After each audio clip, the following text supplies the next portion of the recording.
పాదద్వంద్వము నేలమోపి పవను బంధించి పంచేంద్రియోన్మాదంబు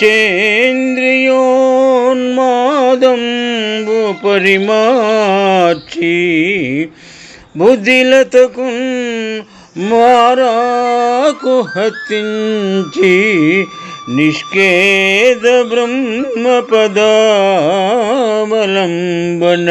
రతిన్ క్రీడించు యోగీంద్రు మర్యాదన్ నక్రము విక్రమించేగే కరిపాదాక్రాంత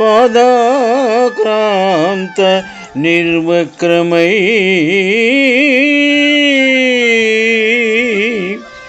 పోతన మహాభాగవతం గజేంద్రమోక్షణము నుండి ఈ పద్యము గ్రహింపబడినది. పద్యభావము: నీళ్లలో మునిగిన మొసలి రెండు కాళ్లను నేలపై మోపి ఊపిరి బిగబట్టింది. యోగేంద్రుడైన వాడు పంచేంద్రియాల ఆడంబరాన్ని అణగింపచేసి బుద్ధి అనే తీగకు మారాకు అమర్చి ఆనందమయమైన పరమాత్మ పదాలను అవలంబించి ఆనందించే విధంగా ఆ మొసలి విజృంభించి గజేంద్రుని పాదాలను కదలకుండా వదలకుండా పట్టుకున్నది. దీనికి కారణము హరిచింతన దొరుకుతుందని. అందువలన యోగీంద్రుని వలె మకరి కరిపాదము పట్టుకున్నది అని ఇక్కడ విశదపరచడమైనది. శుభం.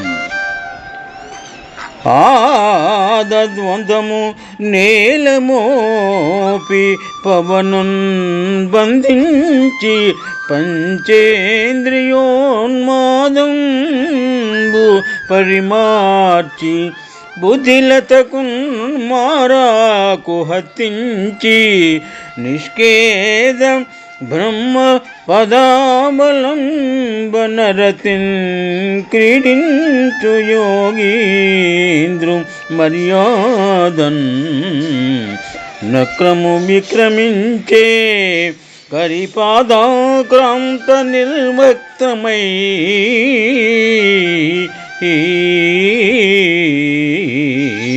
శుభం.